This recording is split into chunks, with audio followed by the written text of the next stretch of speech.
Sir, this is H.R. 2808. This is the Homebuyers Privacy Protection Act. The congressman here was the lead sponsor, so I think maybe he John Rose, yes. Say more about it than I can. John, please. Well, it's difficult for Americans to buy a home, particularly after the last 4 years, sir. But with the president's signature today, we're going to make it easy for people to buy a home without getting hassled. For years, their private personal information has been bought and sold in the open market, resulting in them getting innumerable phone calls and text messages. But with your signature today, we're going to put an end to that so that when Americans try to realize the American dream of owning a home, they're able to do so without being harassed. Good job. Good. It's a great honor, John.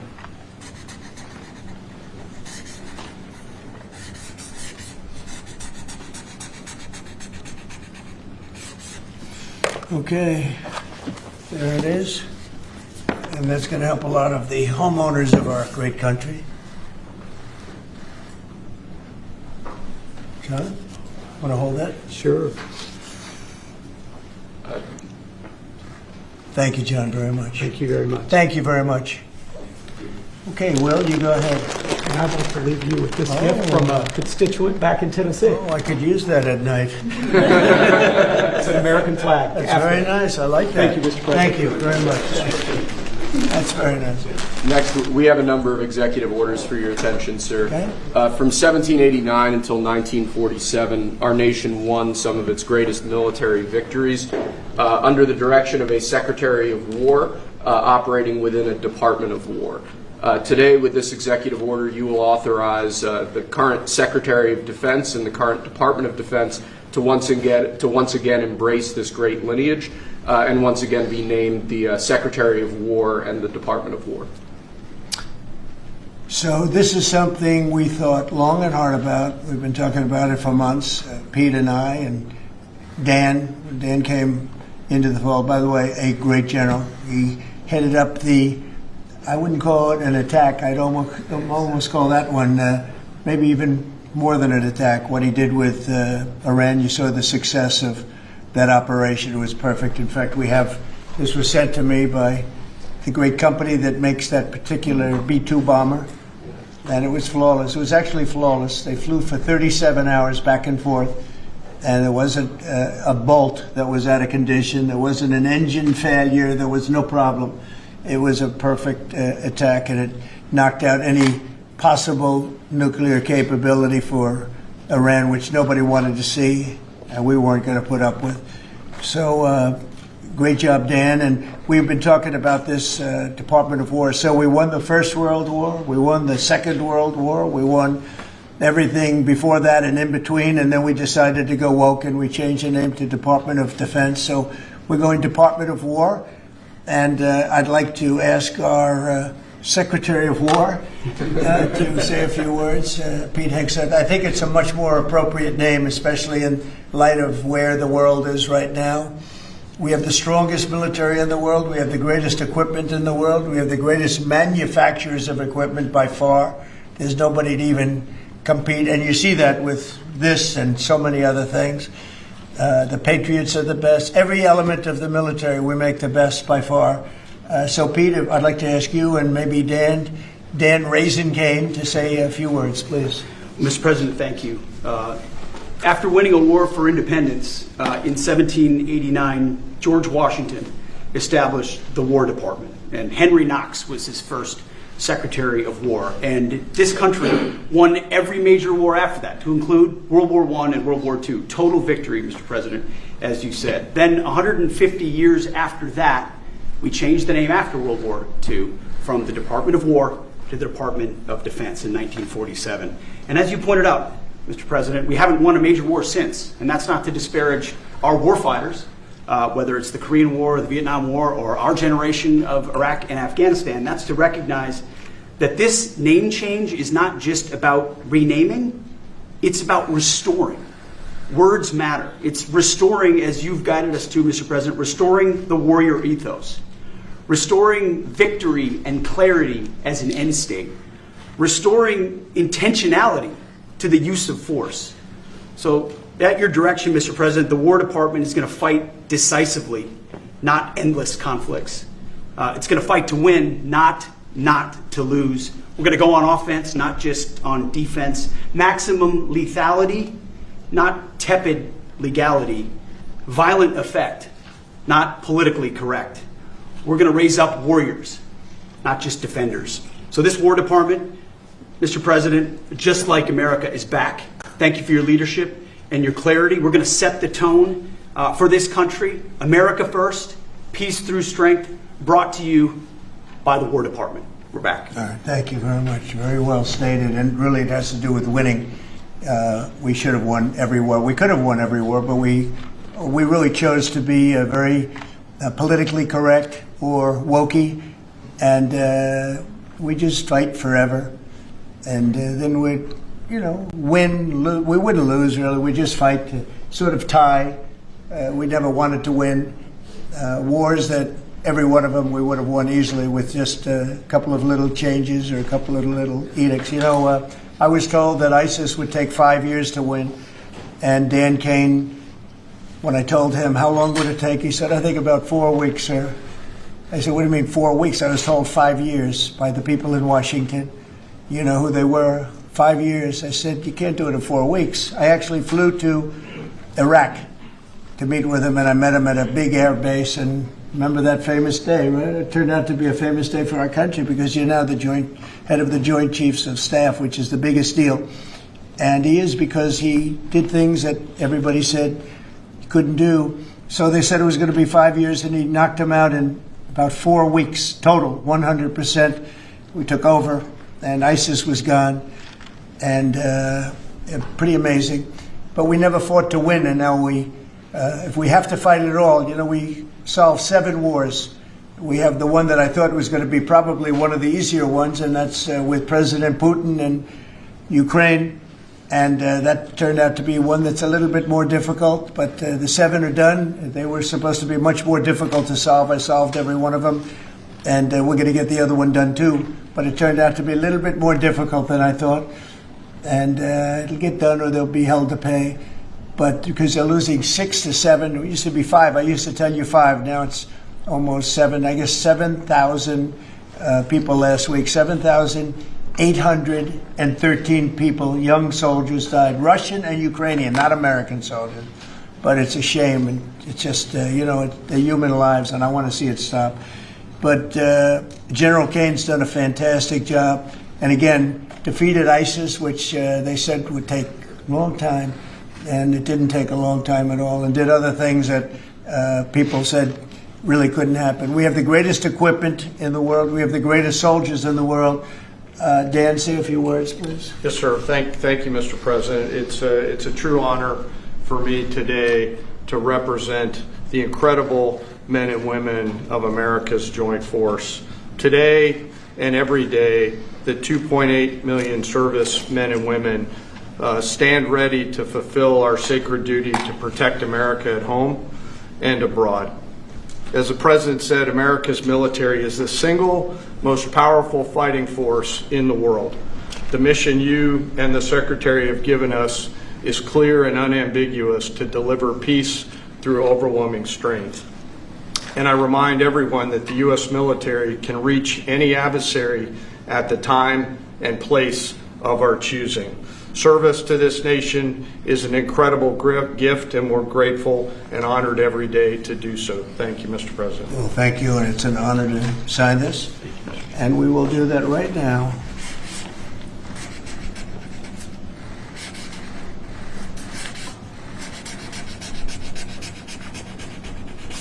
I think that's a big one, I'll be honest.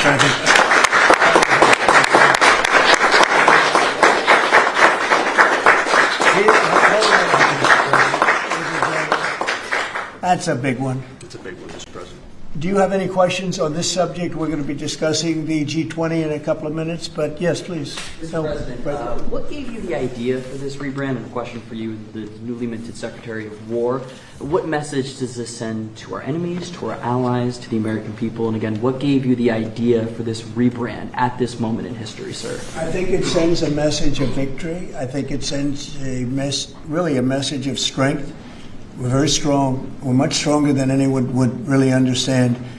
And again, you know, having the great equipment, we have just so much better. You look at all of the, just any of it, submarines as an example. We're 20 years ahead of anyone else. Nobody even compares. And I let a lot of this happen in my first term. You know, we totally rebuilt our military. And then, of course, you had that catastrophe in Afghanistan where they gave up a lot of the equipment, but a relatively small amount, but a lot. It was a lot in Afghanistan. I think it was the most, General, I'd say it was the most embarrassing day in the history of our country, the way that happened, the way they went to the wrong airport. They should have gone to Bagram, not the local little airport with no security, with tight quarters, etc. You know what happened. I think it was the most embarrassing moment in the history of our country, frankly. That was under the Biden administration. That was terrible. And we were going to be leaving, but we were leaving with strength and dignity. We were going to keep Bagram because Bagram is 1 hour away from where China makes its nuclear weapons. We're going to have that all to ourselves, a big, beautiful place built many years ago from money that today would be the equivalent of, you know, many, many billions of dollars. You couldn't build it. The longest runways, the most powerful runways in terms of load capacity. And we just walked away from it. So stupid. And they were fools. The people were fools. No, we have the strongest military, and I think that indicates we have the strongest military. And, you know, we had it, and we won World War I, we won World War II, we won everything before, and as I said, we won everything in between. And we were very strong, but we never fought to win. We just didn't fight to win. We didn't lose anything, but we didn't fight to win. We could have won every one of those wars quickly, but they went a route that I think was probably politically correct, but not correct for our nation. So I think the Department of War sends a signal. Yeah, please. Mr. You alluded to this a little while ago, but you said that this rename is a, quote, a good reflection of where the world is at right now. How do you square naming it the Department of War when you've been pursuing peace in so many different parts of the world? Well, I think I've gotten peace because of the fact that we're strong. If we weren't strong, those 7 deals I told you about, the 7 wars, a majority of them wouldn't have happened. They happened for 2 reasons, trade and our strength. Those are the 2 reasons. And probably strength may be more important than trade. So if I was very proud of all those wars. Those were wars that could not be settled, and I settled all of them. And we'll get the other one settled also. That'll get settled. But without the strength, we wouldn't have settled any of them. Yeah, please. Mr. President, is it your expectation that Congress will codify this name change in the law? I don't know, but we're going to find out. But I'm not sure they have to. We're signing an executive order today, but we're going to find out. We're going to see. If they do, we're going with it, and we're going with it very strongly. There's a question as to whether or not they have to, but we'll put it before Congress. Do you know how much this rebrand will actually cost? And are there any concerns about, you know, the Pentagon's mission of actually cutting back on spending? Yeah, but not a lot. You know, we know how to rebrand without having to go crazy. We don't have to recarve a mountain or anything. We're going to be doing it not in the most expensive. We're going to start changing the stationery as it comes due and lots of things like that. We're not going to be doing things like have been done in the past when they changed the name of forts that shouldn't have been changed. Those names of the forts should not have been changed, at least for the most part. And as you know, many of them have been changed back already. At the request of the communities, every one of those communities said, we want our name back, like Fort Bragg as an example. The people in that community wanted that name back. They refused to call it anything else but Fort Bragg. So we're not going to be spending very much money on that. Yes, please. When you spoke with the Europeans and Zelensky earlier this week, did you preview this for them, and did you say what security guarantees they might be involved in? This has nothing to do with anybody but the United States of America, the people of America. This is who I talk to about changing a name. This is a very important change because it's an attitude, and we know how to win. We've been winning, and we're going to win like you've never seen. Wait till these factories start to open up that are being built all over the country. You're going to see things happen in this country that nobody expects. We have over $17 trillion in investment coming into the country. We never did anything even remotely close to that. No other country has either, by the way.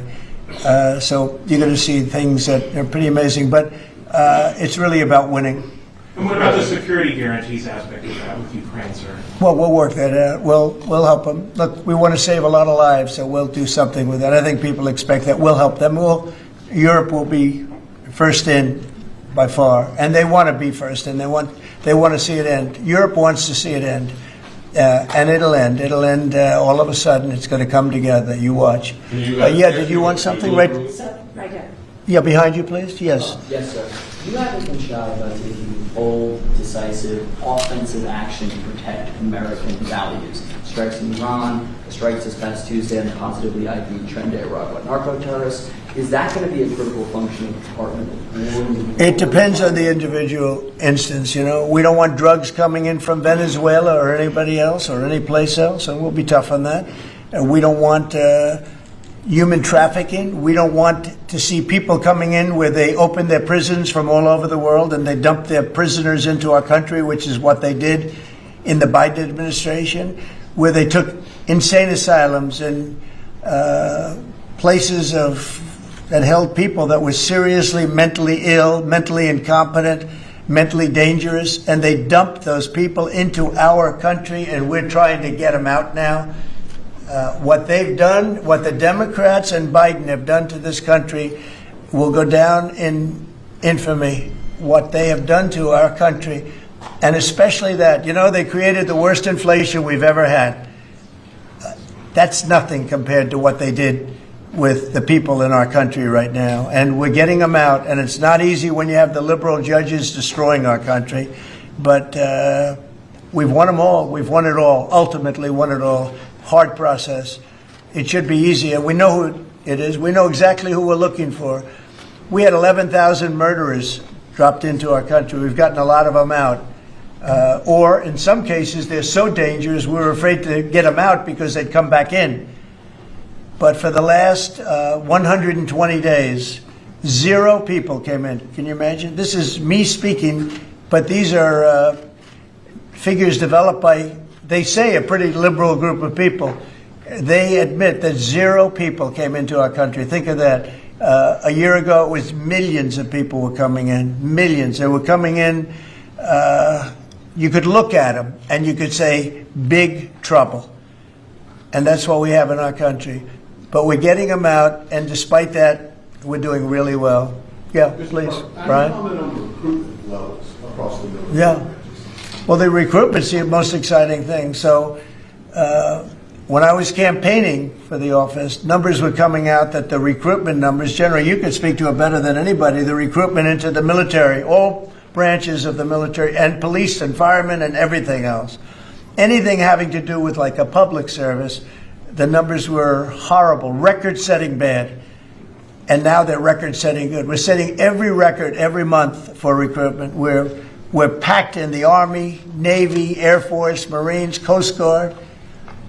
My beautiful I love Space Command. I see Space Command, but Space Force has been, we've got a waiting list of people wanting to go in. A year ago, especially a year and a half ago, you know, when I took the lead in the polls, which was very early, it really helped with the recruiting. And when I won from November 5th on, it's been amazing. And over the last 4 or 5 months, we're just packed. It was very hard to get police officers. Now the departments are loaded up. Everyone wants to be a policeman or woman. So it's been a great thing. General, do you want to talk about that? Sure. As you said, serving our nation is an incredible gift that we give, and the reward on that gift pays back exponentially year over year. And I think the young people of America are seeing the importance of service, and whether it's in any of our armed services or in local police, fire, or rescue, service is an important thing that I personally encourage, and I know everyone else in government service sees that same reward. And Peter, on recruitment? I was down at Fort Benning, the newly properly renamed Fort Benning, yesterday, watching Army basic training, and they're so full they can't barely handle the throughput. It is truly historic across all the services, as you said. It's been a surge into the, I was going to say the Defense Department, but I will say the War Department. And that you might almost call it a vibe shift, an attitude shift, a feeling that the country is back, that service is back. And there were military families last year, Mr. President, that said, I don't know if I can recommend, I mean, I wrote a book on this. I don't know if I can recommend service to my son or daughter, given what's been done to our military. You heard it over and over and over again. And I hear from those same military families right now, sir, and they're saying, I recommend to my kids that they go into this department, this Pentagon, under this commander-in-chief, who they know you'll have their back and they want to serve. So it is historic, and it's the biggest reflection of how motivated Americans are by your leadership, sir. You know, it's nothing more than spirit, love for the country. I guess the esprit de corps, as they say, you have more of that than we've had maybe ever, frankly. But to see a turn over a period of less than a year, I would say, but to see a turn, nobody wanted to go into the military. Now everybody wants to go into the military. Jennifer, you wanted? Yeah, there's some new reporting on North Korea and this Navy SEAL incident in 2019. Can you say if the administration has engaged with North Korea on that incident since it happened recently? Yeah. And then can you share some records? I don't know anything about it, no. I'd have to, I could look, but I know nothing about it. Can you confirm that it happened? I don't know anything about it. I'm hearing it now for the first time. Okay, great. And then on the Hyundai incident in Georgia with the arrest of some workers, construction workers at the plant, have you heard any feedback from Hyundai? I just heard about that a little while before the news conference, and I would say that they were illegal aliens, and ICE was just doing its job. But I know nothing about the instance that happened a little while ago. Okay? There has been some pushback on that, though, from South Korea already, and of course, they pledged to invest $150 billion in the U.S. Just here, last week. Are you concerned? Well, and they have the right to sell cars and things in our country. It's not like a one-sided deal. Are you concerned at all about your immigration agenda potentially clashing with these economic goals? Well, we want to get along with other countries, and we want to have a great, stable workforce. And we had, as I understand it, a lot of illegal aliens, some not the best of people, but we had a lot of illegal aliens working there. So, look, they're doing their job. That's what they have to do. These are people that came through with Biden. They came through illegally. They came into our country. So we have to do our job. Mr. President, the now Department of War has been involved in the crime cleanup in D.C. You tasked Congress with proposing and passing a crime bill. What are some things that you would really like to see codified in that crime bill? Well, I think one of the things is the cashless bail. It's killing it.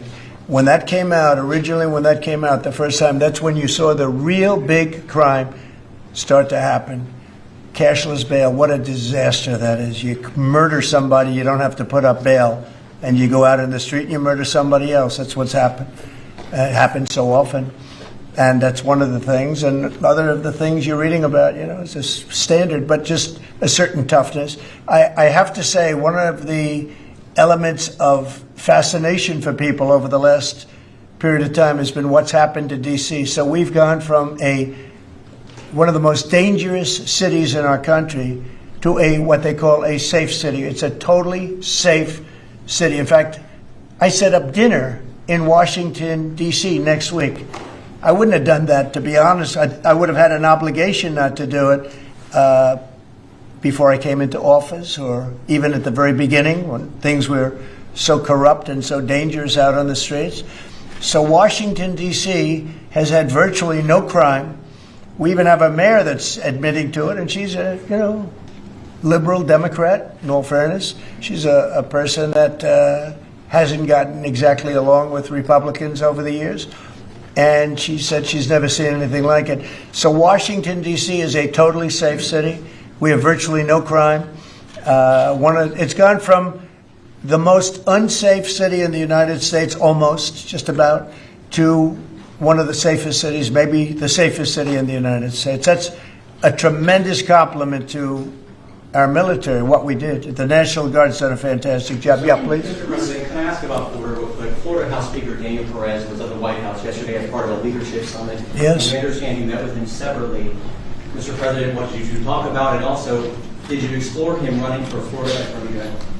I didn't. We didn't talk about that, but he's done a fantastic job. He's respected all over the country, really. He's a leader, and he's done just a fantastic job. We didn't discuss anything having to do with his future.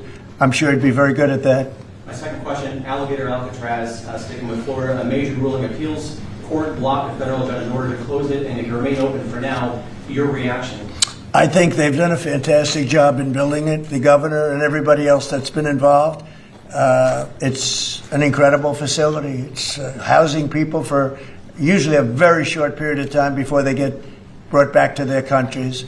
As you know, we focus on criminals before we focus on anybody else, and we're taking thousands and thousands of criminals out every month out of our country, some of them murderers. And I think Florida's done a great job by building it, and whether it's Alligator, Alcatraz, or anything else you want to call it, I was there. I visited with the governor, with other people. I guess Nikki was there. Tom Homan's been there a lot. A lot of people have been there from. It's an amazing facility for what it is. It's not a hotel. It's not supposed to be a hotel, but they've done a great job with it, and I'm very happy with the judge's decision. You also mentioned Venezuela. I want to ask one more follow-up question on that. On the U.S. strike on the boat tied to the Venezuelan drug cartel, the Maduro regime is pushing back today. In fact, they say the U.S. seeks regime change through military threat. Your reaction to those words, and also, would you like to see regime change in Venezuela? Well, we're not talking about that, but we are talking about the fact that you had an election which was a very strange election, and to put it mildly. I'm being very nice when I say that. I can only say that billions of dollars of drugs are pouring into our country from Venezuela. The prisons of Venezuela have been opened up to our country. They've taken their prisoners, the worst prisoners, murderers, Tren de Aragua. The worst prisoners that you can ever imagine are now happily living in the United States of America. Now, many of them we've gotten out. It's not easy to get them out because of the liberal system that we're working with in many cases, not in all cases. But millions and millions of dollars and billions of dollars of drugs are pouring out of Venezuela and other countries. Look, China, what they're doing with fentanyl is a terrible thing. It comes through Canada and it comes through Mexico, but a lot of it's coming through Venezuela. Venezuela's been a very bad actor, and we understand that. And when you look at that boat, you see the bags of whatever it is there. Those bags what those bags represent? Hundreds of thousands of dead people in the United States. That's what they represent. Yeah, please. Mr. President, your reaction to the jobs report this morning? Well, I'm going to talk about that in a minute. We have our great people here, so I'll talk that in a minute. Let's talk about this. We'll give a couple of because these two people want to get to work on the Department of War. So let's keep them first. Yeah? Mr. President, the DOJ is reportedly considering a ban on transgender people owning guns after the Minneapolis shooting. Do you think they should... Are we talking in the military? In general. Okay, I thought you were talking about in the military. I'll I'll refer to that then differently. Because it's not a military question, I'll be able to pass on that very nicely unless you'd like to talk about it. No, Pete doesn't want any part of that question. Yes, please. Mr. President, who do you blame for losing India to China? In your post earlier today in the morning, you did put that out. I don't think we have. I've been very disappointed that India would be buying so much oil, as you know, from Russia. And I let them know that. We put a very big tariff on India, 50% tariff, very high tariff. I get along very well with Modi, as you know. He's great. He was here a couple of months ago. In fact, we went to the Rose Garden, and the grass was so soaking wet. It was such a terrible place to have a news conference. I said, well, let's use a beautiful white stone emblematic of the White House, okay? And it's been very well received. But we had a news conference on the grass. That was my last news conference I had on the grass because everybody sunk in. You probably sunk in. Every reporter out there, they ruined their shoes. We made that change. It's been a really well-received change. Yeah, please, go ahead. On Venezuela. You've sent F-35s down to Puerto Rico. You've sent naval vessels into the Caribbean. You're concerned about drugs being illegally sent into the yeah. How do you describe this buildup, this situation? Well, I just think it's strong. We're strong on drugs. We don't want drugs killing our people. I believe we lost 300,000. You know, they always say 95, 100,000. I believe they've been saying that for 20 years. I believe we lost 300,000 people last year. I know families that lost their son. Those families will never be the same. I know a family lost a daughter, a beautiful daughter. In fact, it was like she took something that she thought was like a minor deal, and it turned out to be riddled out with fentanyl, the size of the head of a pin, and you're dead. And no, we're stopping the drugs. We're going to save a lot of people. Look, whether it's 100,000, but it's not. It's 350,000 people died last year from drugs. And we're not going to let that happen to this country. Think of that. Think if you're in a war and you lose 300,000. We'll lose 600,000 in the, pretty much between Gettysburg and all of that, the Civil War, we lost, 600,000. So we're losing half of that every year to drugs. We're not going to do it. We're not going to allow it to happen. You think of the wars.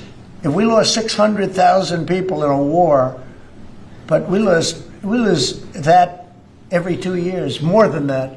So it's 300 to 350,000 people.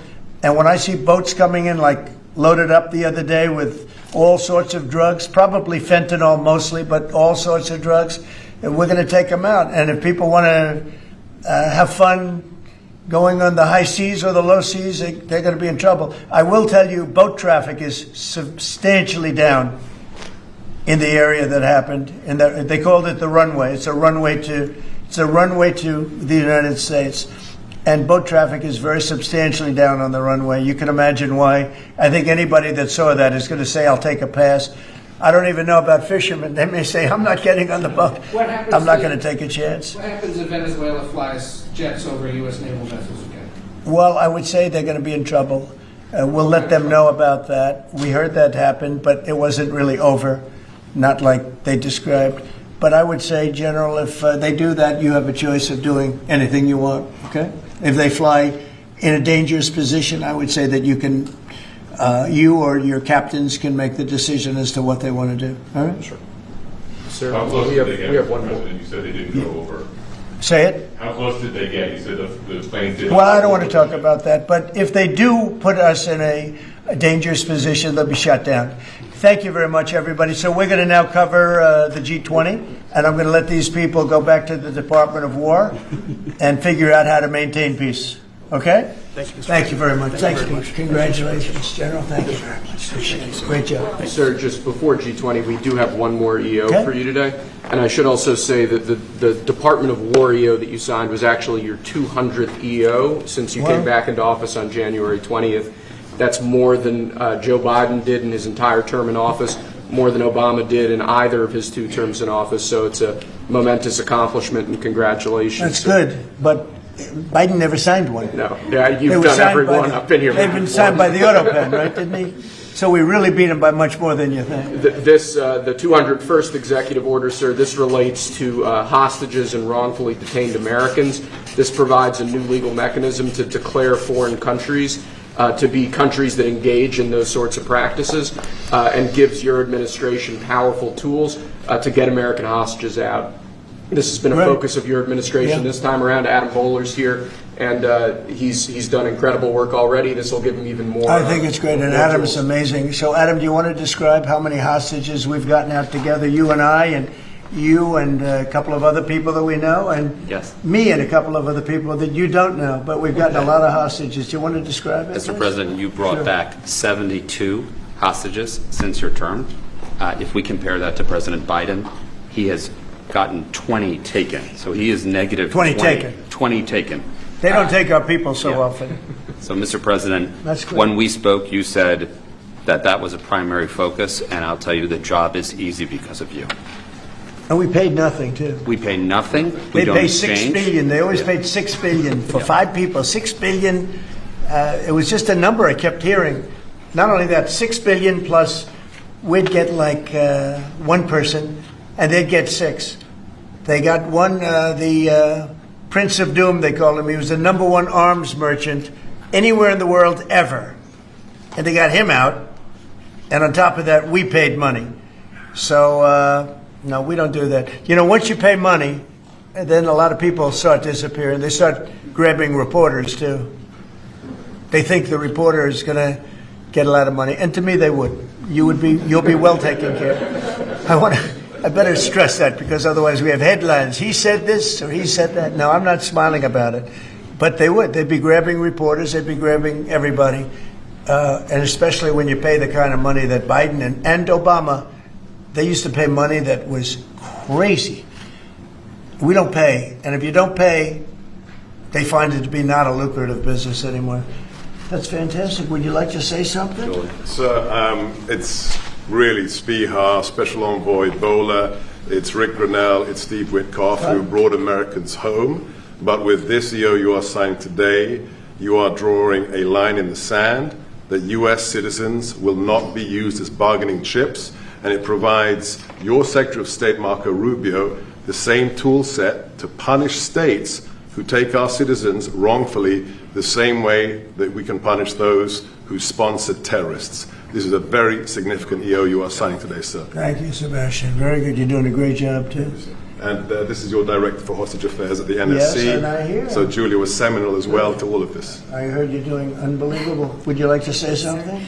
Absolutely. It's a outstanding EO, absolutely unprecedented action against those foreign adversaries who would take our people. They now know they are on notice, and it's not acceptable. And if you take our people now, you will pay. You know, Adam gave up a job where he was making tremendous amounts of money, big stuff, top of the line, Wall Street. And he wanted to do this. He wanted to do hostages. I offered him other jobs, too, very big jobs. He said, I was shocked, actually. He didn't want them. He wanted to do hostage negotiation. And pretty amazing. Thank you very much. Appreciate it. Appreciate it. Thank you all. Do you have any questions for them on this very important subject? I think it shows a lot of your leadership as far as fighting for Americans and fighting for humans.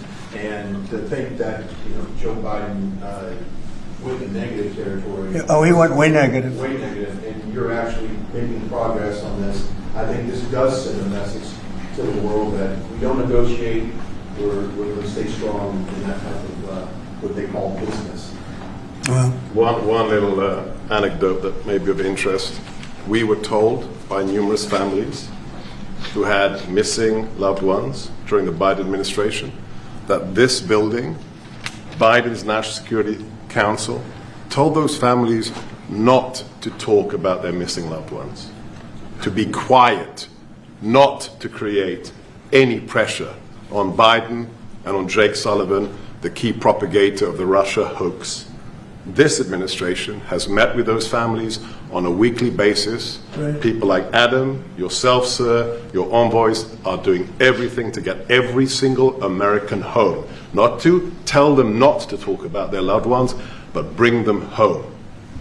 Well, I can tell you one story that was amazing. A few weeks ago, very little written about it, but there should have been. But it was a very nice gesture. The head of Belarus, who's a very respected man, strong person, strong leader, he released 16 hostages. John Cole, a lawyer who works for me, great lawyer actually, one of the greatest lawyers. But John Cole was over there, and he heard that they had hostages. And you know about this. 16 people he released.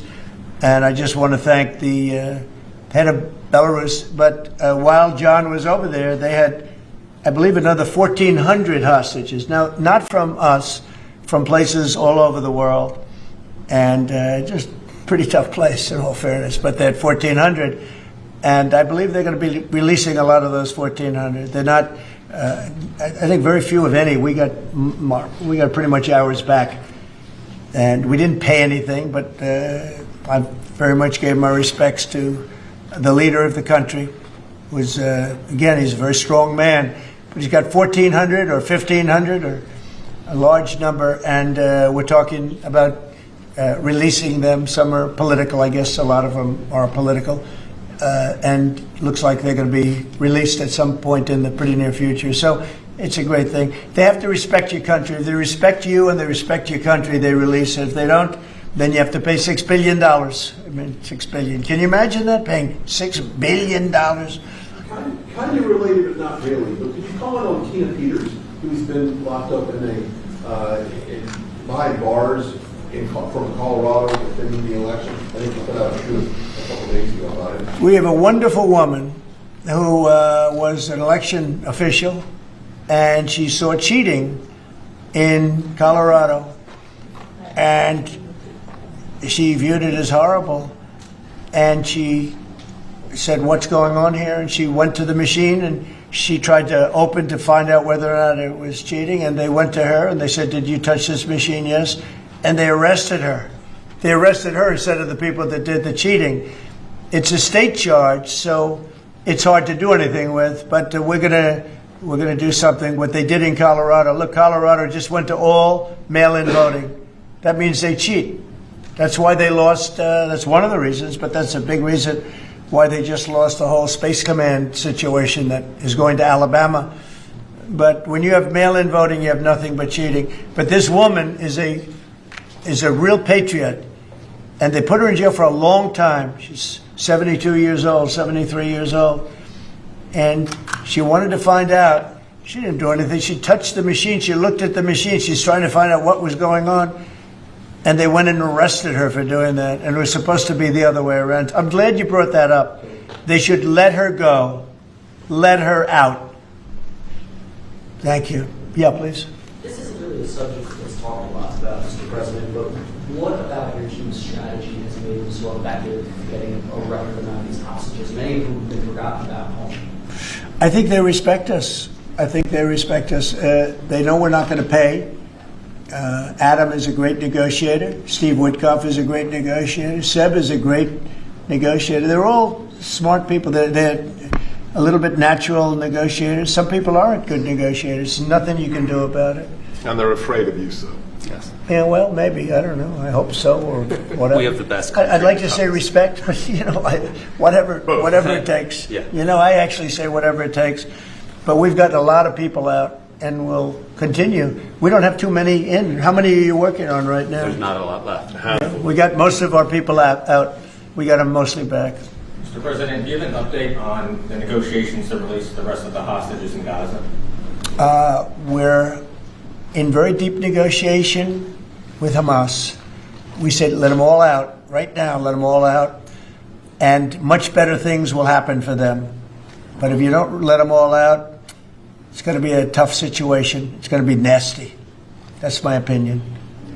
Israel's choice, but that's my opinion. They got to let them out. You got 20 plus you have about 38 dead people. Young, beautiful, dead people. And I'll tell you, the parents want them every bit as much, almost more, than as if their son or daughter were alive. But you have many dead people that are coming out as part of the deal. It's 20 people, but I think of the 20, there could be some that have recently died, is what I'm hearing. I hope that's wrong. But you have over 30 bodies in this negotiation. Can you believe? I mean, we negotiate for people that are living here. We know that at least 30 people are dead, and we're negotiating to get them out. The parents want them back so badly, as if they were alive. Every bit as much. It's really pretty amazing. It's very sad. I'm in the middle of it. And I put out the other day, I said, we want all 20. We don't want to, I was the one with myself and my people, Steve Witkoff and Jared Kushner was great on this. But they got a lot of people out. We got almost all of them out. They're down to 20. But Adam, we got like a tremendous number out. But I always said when you get down to the final 10 or 20, you're not going to get them out unless you're going to do a lot. And doing a lot means capitulation. That's no good either. It's a very tough situation. But I put out the other day, let them all out. Every single one. No more twos and ones. We'll give you one this week, and in 2 months we'll give you 2 more. And there's negotiation going on right now. Okay. And real quick, what is the biggest challenge negotiating with Hamas right now? 10 to 20, what do they want to let them free? Well, they're asking for some things that are fine. Look, you have to understand, you have to remember October 7th. People forget October 7th. It's not an easy thing to forget, right? But people forget, or they maybe purposely forget October 7th. So, you have to put that into the equation very strongly. It's amazing. Some people even deny it. They deny it. They're crazy. But I've seen tape that's as violent as anything that you can imagine. Many of you have seen those same tapes. So you have to put that into the equation too. So it's not an easy situation. It's a tough one. But there are 20 people, maybe a little less, but there are 20 people that we want out. We want the bodies of these parents. They are I've never seen anything like it. The level of love that they have, they want their children back.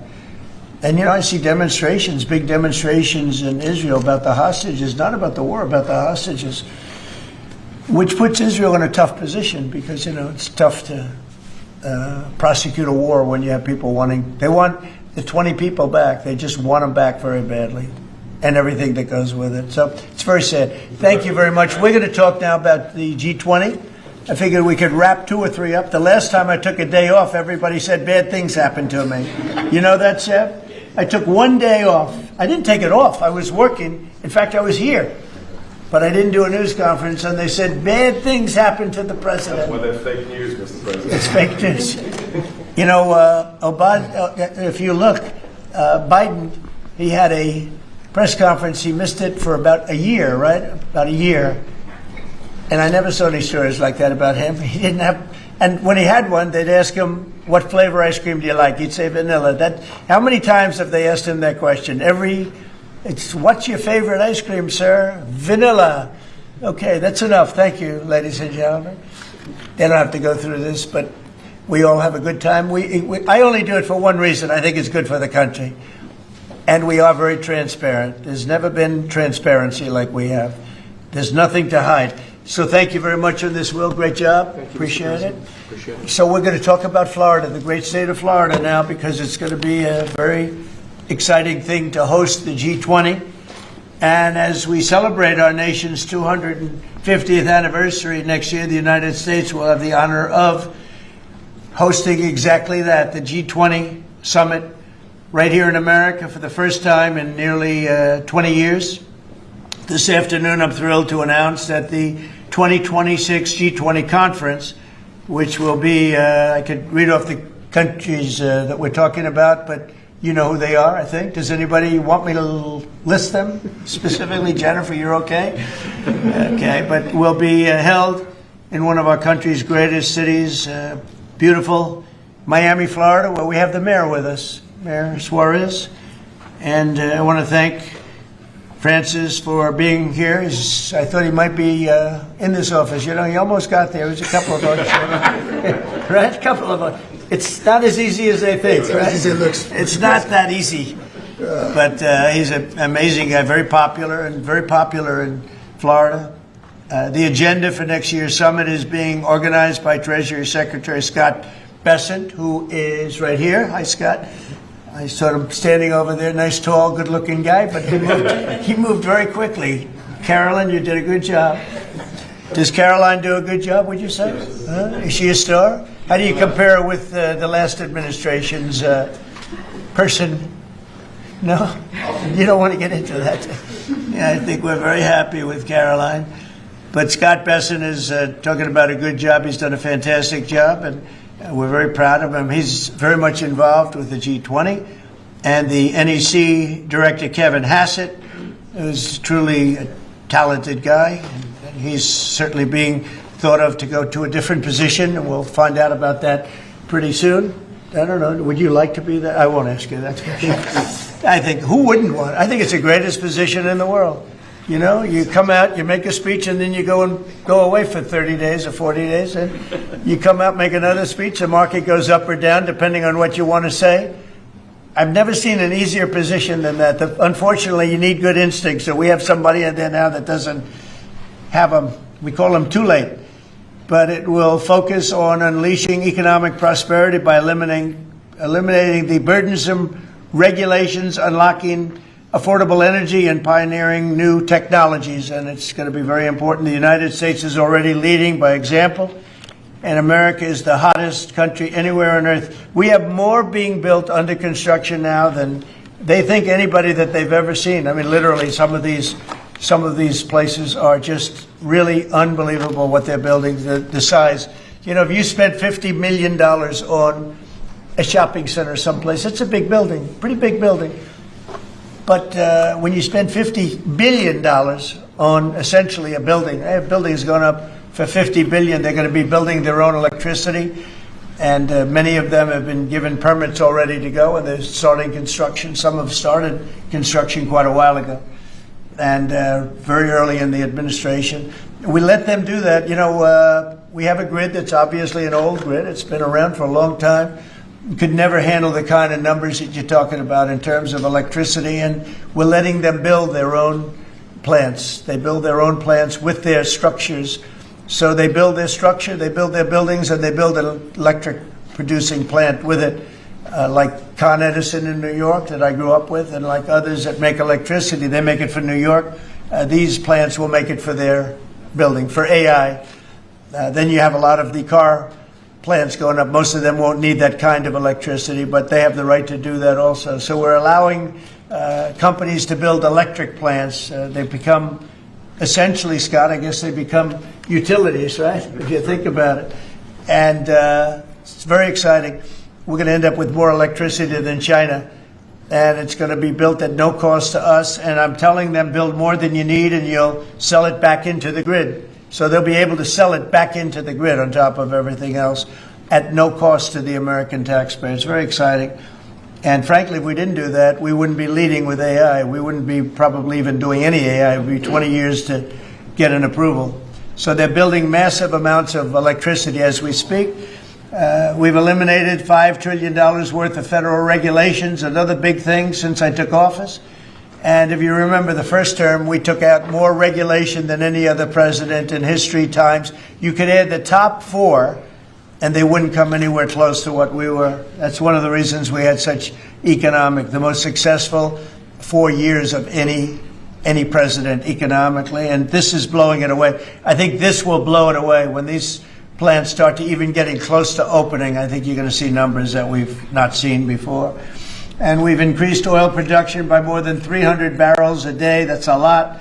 Blue-collar wages are rising at the fastest rate in 60 years, and trillions of dollars of investment is pouring into the USA. It's going to be over $17 trillion very shortly, and nobody ever thought a thing like that was possible. What made it possible were, number one, they were happy with November 5th. They were happy with the election. And number two, the tariffs are bringing countries in. I mean, it's so vital to our country. It's before the courts now, and I hope we're going to do very well. We had 4 great opinions just come out, as you know, from judges.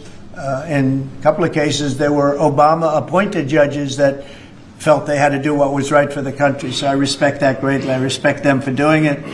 But we have very strong opinions, and it'll end up going to the Supreme Court. And it's just vital for the country. Vital, absolutely. We're at a level that we've never thought we'd be at, and it's because of the tariffs. Countries are pouring into our country because of you avoid tariffs if you build here. If you don't build here, you pay a lot of money.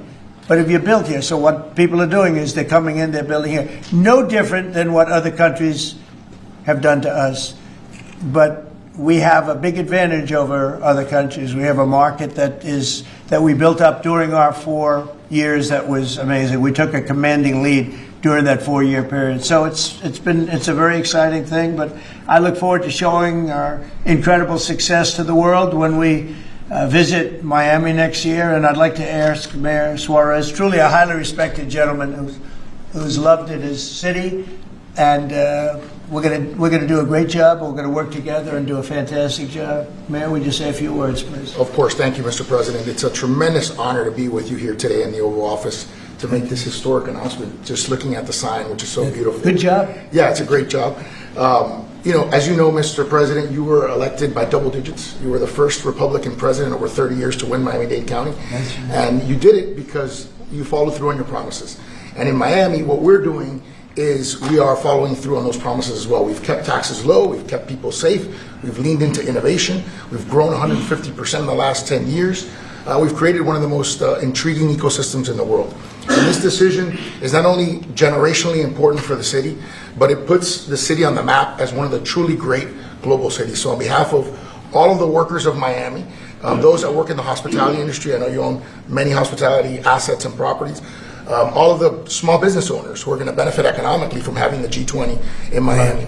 Tremendous benefit. It's going to bring in millions and millions of dollars. We just say thank you. We thank you for believing in us. We thank you for highlighting our city at a time where we have the lowest homeless rate in 11 years. We're on the precipice of having the lowest homicide rate in history, and with the lowest taxes. So We're following Your America First agenda, and we're creating success in, Miami's the greatest city in the world, I believe. Thank you, Mayor. We'll see you down there. We'll see you down there before then, but we'll see you down there. Scott, would you like to say a few words? Yes, sir. So we're excited to have the G20, and what's important about the G20, President Trump's America First initiative does not mean America alone. It means America leads.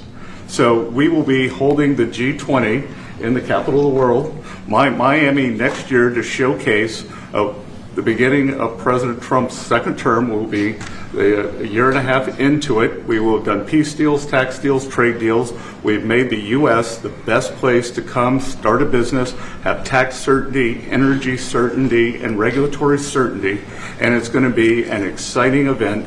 And the U.S., just as the President was saying earlier about the Defense Department of War, the U.S. is back on the international stage as a leader. We have whittled down the G20 back to basics. We are making it work for the American people better than ever. We have the G20 had become basically the G100 this past year. So it will be a concentrated group in Miami, seeing the best America has to offer with American leadership, thanks to President Trump. Thank you very much. Great job, and a great job you're doing. Kevin, would you like to say a few words? Sure. Mr. President, I think this G20 meeting, where the world leaders will come to the great city of Miami, is going to be viewed as one of the most important meetings in global history, because what's going to happen is the golden age is going to be documented so well in the data by next summer that you're going to have one of the best speeches written for you that you've ever seen, because we're just going to be talking about the accomplishments of the next year. I think so. A lot of these plants are going to be open by then. Yeah, exactly. And a lot of jobs are coming in like I think we've never seen before. It's going to be great. Monica, would you like to say something? Thank you, Mr. President. We're so looking forward to having the United States of America host the G20 in Miami in December of next year. And we're also looking forward to having this as a showcase of American strength, vision, innovation, and power under your bold leadership, Mr. President. It is going to be the G20 in the Trumpian golden age. Thank you very much. Any questions on the G20? Can I just, G20. You just said a moment ago that you were very complimentary of Kevin's work, and I was just wondering if he's your man for that. Of Kevin? Yes. Yeah, I am very complimentary. I think he's fantastic. And for the Fed, he's your man. I didn't say that. I said he's fantastic, but no. I sort of know who I'm going to pick, but no, I didn't say anybody in particular. But Kevin is certainly one of the three. They say four, but probably three. That he's a highly respected person. He's great. He's great. He believes in low interest rates, and we all do. But sometimes you have to raise them to stop inflation. We had the worst inflation, I guess, essentially that we've ever had in the Biden administration, and it really hurt people. Costs are way down. Our energy costs are way down. And, when energy comes down, everything comes down. And we brought down the price of groceries and specifically the price of eggs. You remember that first week when you were screaming about eggs? I said, I know nothing about them. I just got here. That's Biden's problem. But we got the cost of eggs down to really low numbers. So we brought costs down for people. And, it's something I said. And the Democrats have this false narrative. They say, costs went up. They just say things that it's just like incredible. If you look at energy, I think you're going to be at $2 a gallon with cars very shortly. $2. It was $4, $5 under the Democrats. It's like a massive tax cut. And speaking of tax cuts, we gave you the largest tax cut in history in the bill that we just approved. The largest tax cut in history.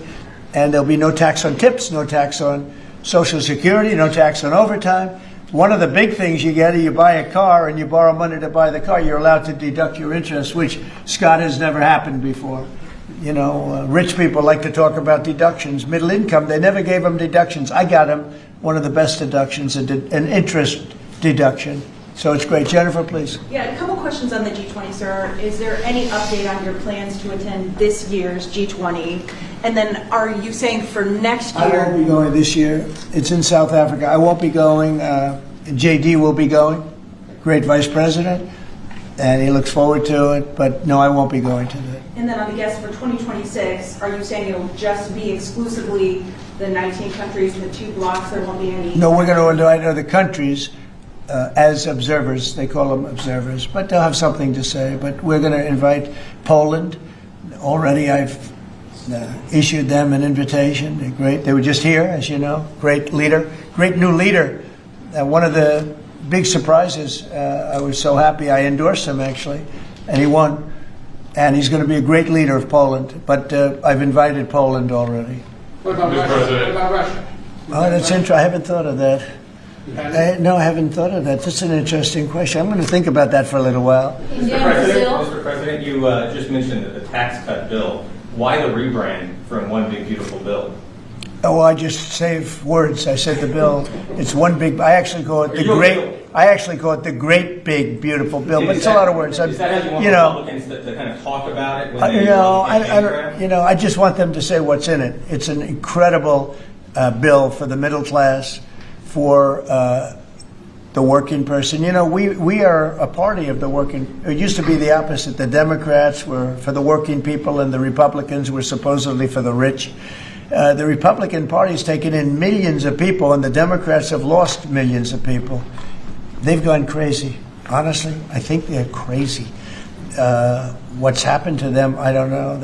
They suffer major Trump derangement syndrome, and it's turned out to be actually a disease, but it's a disease of weak people and stupid people, because all we do is we cut taxes, we create great policy. Their policy is so terrible. They refuse to acknowledge, as an example I see today, it's a big debate again, the women.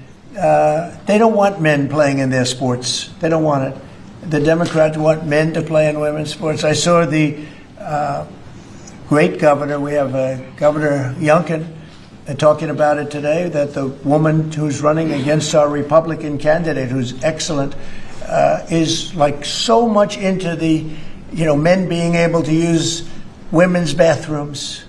Okay, what's that all about?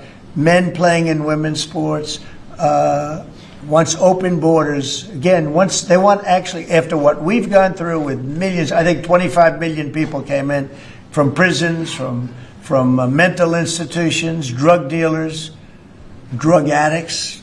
They're pouring into, they poured in, now we have none coming in. The border's been sealed for a long time, actually almost since I got into office. Remember when the Democrats said we need legislation? I didn't have any legislation. I said close the borders. And now the borders, for the last 4 months, not one person has been allowed to come into this country illegally, not one.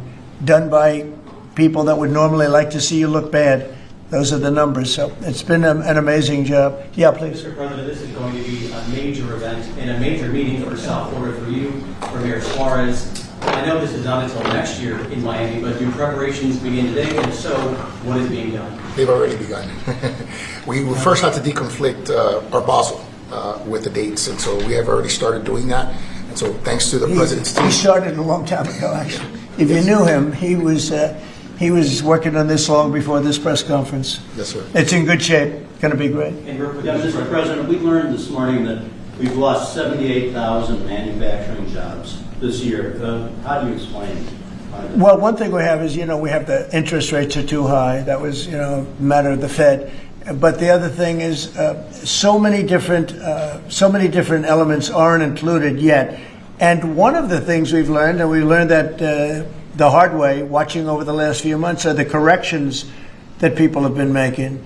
They'll say you're losing jobs, and then they'll say, by the way, we have a correction a month later of, 100,000 jobs are missing. They actually had a correction once of 850,000 jobs. But I'll let Kevin just speak about that a little bit, because I heard him speaking about it this morning. I thought he did very well. Please. Well, thank you very much, sir. Well, I think that if you look at the indicators, there's capital spending boom, industrial production at an all-time high. The Atlanta Fed says GDP now is north of 3%. And so all the indicators are saying that things are really strong. And what we've also seen is that Goldman Sachs put out a study yesterday that said that the August number tends to be really messed up because of seasonal adjustment things, and they tend to be revised way up. And so I think if they were revised up, which has happened on average over the last 15 years by about 60,000, then everything else would make sense. But right now we're puzzled about the BLS numbers and looking forward for new leadership there to make it so that the numbers are more reliable. And again, we're building they've started building all of these factories and plants, including car factories. Car factories are coming back. We lost more than 50% of our car production over the years, and I think we're going to get all of it back. It's coming back in really rapidly. Really, we're building a lot of car plants. Indiana, places that you don't think of it so much, are taking, but also Detroit, lots of places it's coming in where I think we're going to get everything. We've lost it over a period of 40 years, and I think we're going to get it all back in a very short period of time. And big ones, big plants, incredible plants that were never going to come back. Without the tariffs, they wouldn't have come back. And I think without the election on November 5th, they wouldn't come back either. The election was very important also. Yeah, please. As we've been here, Mayor Adams of New York has announced that he's staying in the mayoral race there. Can you react to that, but also tell us? No, I mean, he has to do what he wants. I mean, he's free to do what he wants. It would seem to me, and everybody in this room, including you, that the only way you're going to beat the communists, because you have a communist running, which is fine. I'll have to deal with a communist in New York City. I never thought that was going to happen. This is something I didn't think was going to happen, Scott. You're going to have to explain this one, because we're going to have a communist mayor. It would seem to me that if he stays in, if you have more than one candidate running against him, it can't be one. If you have one candidate, if he's the right candidate, I would say that Cuomo might have a chance of winning if it was a one-on-one. If it's not one-on-one, it's going to be a hard race. And we'll get used to a communist, and he's going to have to go through the White House and get approvals for everything, and we're going to make sure that New York is not hurt. We want to make sure that New York is cherished and taken care of. And so I didn't know he was running or not running. But you didn't offer him an ambassador? No, I didn't do that. No, I wouldn't do that. It's nothing wrong with doing it, but I didn't do that. The G20, we understand that it'll be held at Doral. Yes, it's going to be at Doral, yeah. You considered that with the G7 last time you decided against it. Why go forward with it now? Well, I think that everybody wants it there because it's right next to the airport. It's the best location. It's beautiful. Beautiful everything. They actually requested that it be there because the location is the best, and we will not make any money on it. We're doing a deal where it's not going to be money. There's no money in it. I just want it to go well, and it's going to be each country will have its own building. I think it'll be really a beautiful thing, and Doral's been very, very successful. One of the most successful properties in the country, and frankly, it's the problem is in December. That's the biggest month in Florida. So, using it for you can't get a room in Florida in December, January, etc. That area, and that's the time we're talking about. So, from that standpoint, it's not good, but we want to make sure it's good. I think Doral would be the best location, and again, they'll have their own buildings. It'll be incredible for them, and being like 10 minutes, less than 10 minutes from the airport.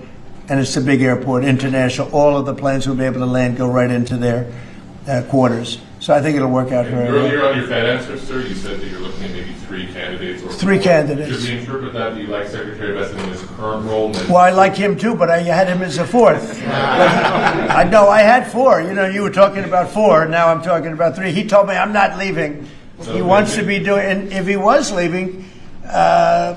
He would certainly be one of the people I'd want it. But I asked him specifically. I could ask him right now, would you rather stay where you are as Treasury, or would you rather go to the... Sir, I'm the only person on the planet who does not want the job. Okay.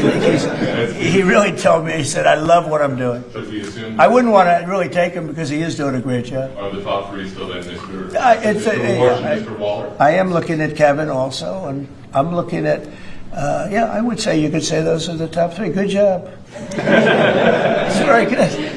You're saying that you believe Andrew Cuomo would be the best one-on-one candidate against him? Well, I think if I'm only going by the polls. It's not an endorsement or anything. It just seems that he's second. And what you do to win is you take the guy who's second and you hopefully add one and two. But maybe if the one isn't getting out, then he's not getting out. And that's okay. I think the mayor's a very nice person. I helped him. He was got caught up in a scam by the Biden administration, what they did. So I helped him out a little bit, but I would understand why he doesn't do it. I do think this. I think if you have more than one candidate, we've got ourselves a communist mayor in New York. And I don't like communist mayors. I don't like them. Yeah. You passed one big beautiful bill, sir. 5 months, all these slew of events next year. World Cup, G20, all America 250. Given this, what's your economic outlook for the year of 2026? How much growth do you think is reasonable for us to expect economically next year? Well, I heard, and we were on a very downward path with Biden, and I heard that the most we could do is 1% GDP, and now I'm hearing 3.2% and 3.5% and all. And our big year won't be really next year. I think it'll be the year after, because when these plants start opening up, it takes a period of time to build them. We're going to have tremendous job growth. It's unprecedented. We have unprecedented in history. There's never been anything like it, because we're going to have more than $17 trillion invested. There's never been anything like that. If we did $1 trillion in 1 year, and this is 6 months, 7 months, because we really focused on it over the last 6 months. But we're going to be doing.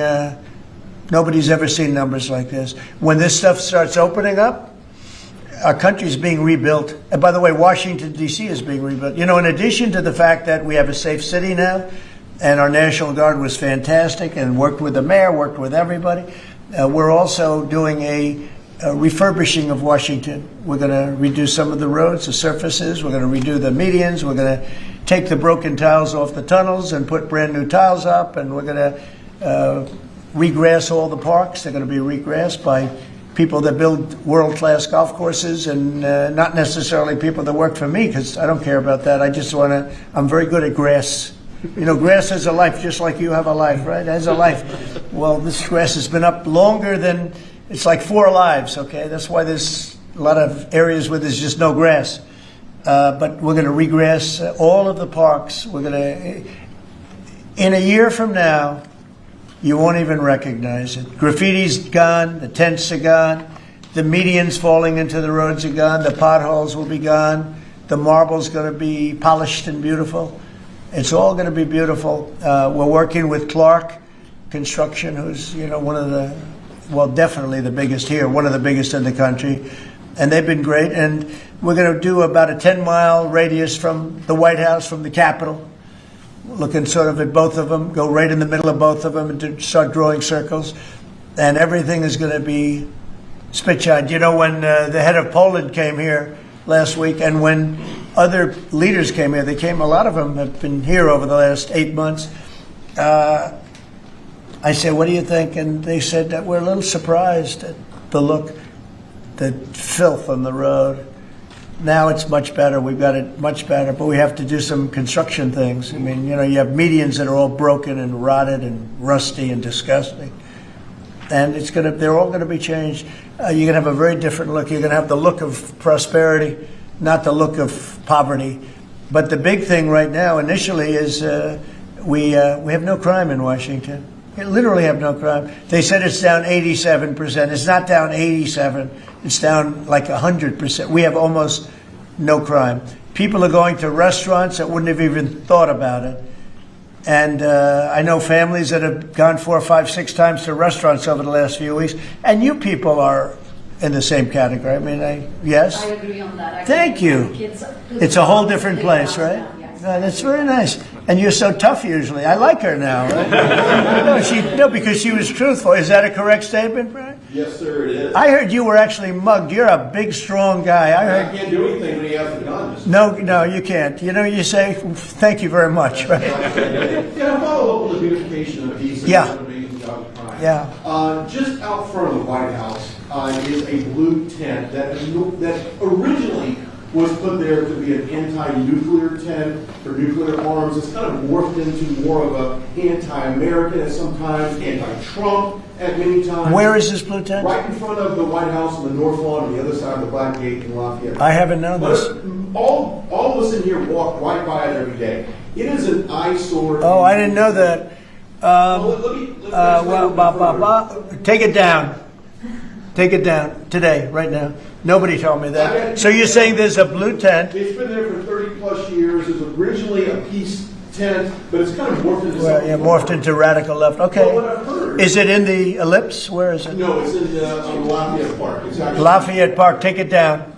Okay. Okay? What's interesting about it is that other people tell me it's a public health hazard because people sleep in there, they eat, there's rats. Yeah. But also it could be a national security risk because people can hide things in there, they can Okay. weapons in there. We're going to look into it right now. We have removed over 50 tent sites, not 50 tents, hundreds and hundreds, maybe 1,000.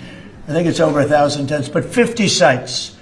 So I'm a little surprised to hear that, but we're going to look into it right now.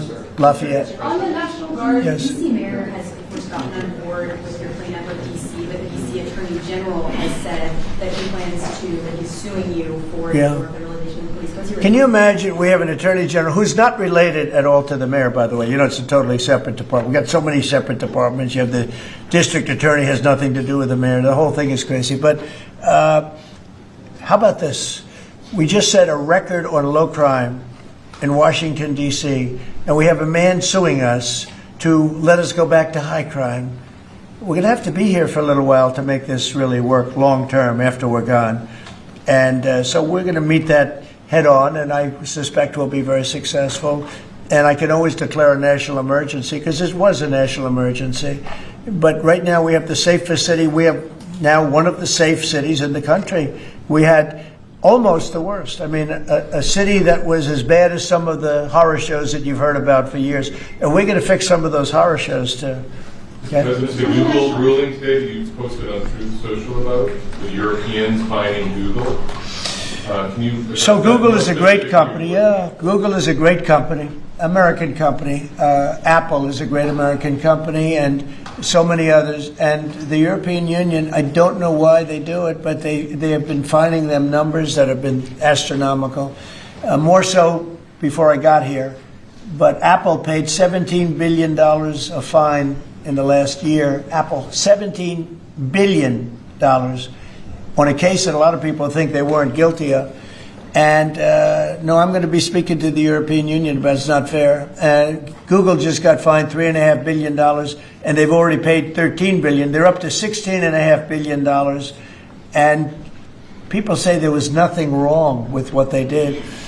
It's almost a source of income to run Europe. It's become a source of income. And many other companies, too. Mostly tech companies, but we can't let that happen. What are you seeking from the Europeans and by when? No, I can just say you can't do that. I mean, you know, they respect us now. They didn't respect us a year ago. European Union respects us. Look, they're paying us $950 billion, right? They got to respect us. They were very disrespectful of our country. I have great respect for Ursula. I've gotten to know her very well. And I just don't think it's fair that they're taxing. And really, it's almost become like a tax. It's become so regular. And I've gone to lawyers and I've asked them, what do you think? They said, they didn't do anything wrong. We can't do that. It's not fair. And it's interesting. I don't hear that about China, and I don't hear that about other places. I hear it about the European Union. We were talking about it last night. I think we had a gathering. That was the highest IQ group of people I think any room has ever had last night, you know? That was about as high as you can have. All the tech geniuses were there. They love their computers. They would tell me more about chips that I want to know. Did this come up last night? Yeah, it did. It did come up. A couple of companies said that they were taxed by the European Union. It's interesting. They weren't complaining about, in that regard, China. They weren't complaining about other places. It's the European Union, and they have. Apple was, again, forced to pay $17 billion last year. So I think we're going to change that around. It's just not fair. We don't want that to happen to our companies. And, you know, if somebody does that, we should be doing it to them. They've got to pay, let them pay us. But you just can't do that to our companies. Yes. Was Elon Musk invited to the dinner last night? I wanted to go back to the G20 real quick in Miami. You know South Florida very well. Many cities are being considered for the G20. Was this a hard decision, or did Miami just stand out to you? It wasn't a hard, really. I mean, look, it's got the weather. We're in December, so it's, you know, cold in some places, and that's beautiful too. Cold weather's nice. It's all nice, you know, depending on the city. But no, Miami really wanted it. The mayor really wanted it.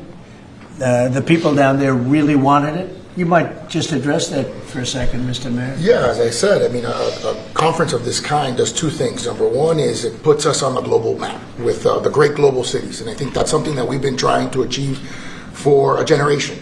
And I think number two, it's a tremendous boom for your economy. I mean, as the president knows, he has, multiple hospitality assets, and the working people of Miami, the small business owners, are going to benefit tremendously from the economic impact of a conference like this in our city. So it's an image thing, but it's also benefiting working people in our community. Do you think Xi and Putin will attend the G20, their members? That's an interesting question. I'd love them to if they want to. I mean, they can, as observers. They'd be observers, so I'm not sure they want to be an observer. But Sir, if they want to, can we can certainly talk. Can I ask you another Florida question? The vaccine mandates that were rolled back for school children. What do you think about that? Well, I think we have to be very careful. Look, you have some vaccines that are so amazing. The polio vaccine, I happen to think, is amazing. A lot of people think that COVID is amazing. There are many people that believe strongly in that. But you have some vaccines that are so incredible. And I think you have to be very careful when you say that some people don't have to be vaccinated. It's a very tough position. So I'd give you an answer. I'll give you a feeling. But just initially I heard about it yesterday, and it's a tough stance. Look, you have vaccines that work. They just pure and simple work. They're not controversial at all. And I think those vaccines should be used. Otherwise, some people are going to catch it, and they endanger other people. And when you don't have controversy at all, I think people should take it. Okay. One more follow-up on your comments on the taxes. On the upcoming tax bill, are you discussing, do you want that new tax bill to eliminate inflation from calculating? When you say the upcoming tax bill, because when you have an upcoming, we just passed the biggest tax cut in the history of our country. So there's nothing upcoming. There's something that we just passed. So we passed the biggest tax cut in the history of our country for the middle class, for the worker. And that's the only bill that we're really talking about. We did a good job. It's very comprehensive. And I will say the Democrats, if you gave them every point that they wanted, every point that they've dreamt of all their lives, you wouldn't get one Democrat vote. They really are. They've become deranged, sick. It's crazy. If you gave them a list of the top 10 things that the Democrats wanted and you put them in a bill to get passed, you wouldn't get one vote. It's the only thing they have. They stick together, but they're dying. I mean, they're down to 16% approval rating, the lowest rating in history for either party. And we have the highest rating we've ever had. The Republicans have the highest rating we've ever had. On the National Guard, have you decided which city that you want to go into next? Yeah, I have. I have. I'm not going to say it now, but yeah, I have. We're going to go into another place and straighten it out. And I will say this: I watched today. I didn't know that was continuing to go on, but Portland is unbelievable. What's going on in Portland? The destruction of the city. Well, I'm going to look at it now because I didn't know that was still going on. This has been going on for years. So we'll be able to stop that very easily. We'll be able to stop. But that was not on my list, Portland. But when I watched television last night, this has been going on. You wouldn't be standing if you were the mayor. You would be. Can you imagine what they're doing? They're walking in, throwing smoke bombs into the store. These are paid terrorists. Okay. These are paid agitators. These are professional. I watched that last night. I'm very good at this stuff. These are paid agitators. They get paid money by radical left groups, not radical right groups, radical left groups. And they get paid a lot of money. And you see it with the signs. They all have perfect signs that are printed. They look as good as that sign. Those signs aren't made in basements. They're made at professional printing offices, and they cost a lot of money. These are paid agitators. And they're very dangerous for our country. And when we go there, if we go to Portland, we're going to wipe them out. They're going to be gone, and they're going to be gone fast. They won't even stand the fight. They will not stay there. They've ruined that city. I have people that used to live in Portland. They've left. Most of them have left. But what they've done to that place is it's like living in hell. Yeah, go ahead. Thank you for your statement before. AP is reporting that you would be banning visas to delegations who will be attending the UNGA, the UN General Assembly, including Brazil.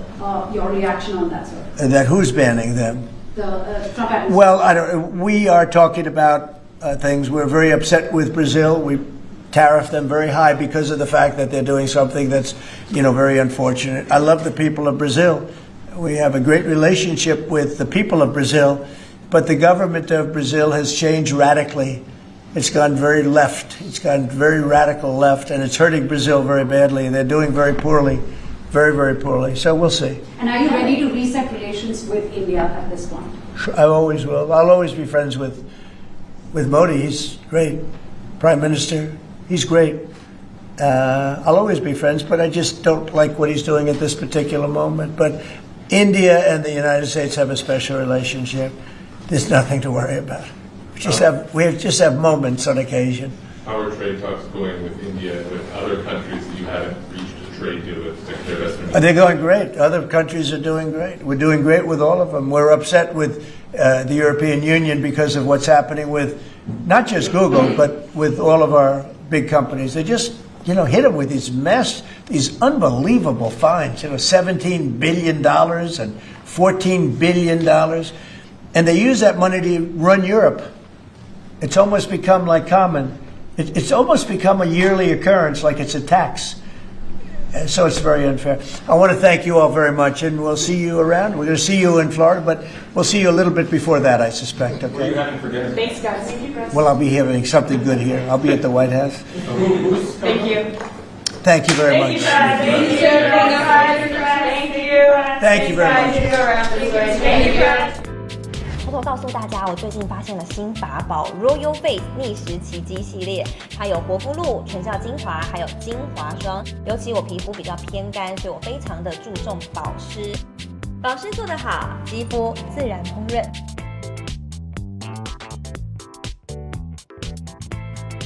提亮肤色更年轻，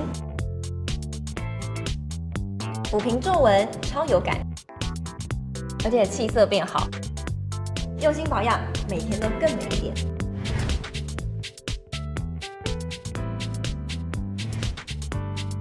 美吧。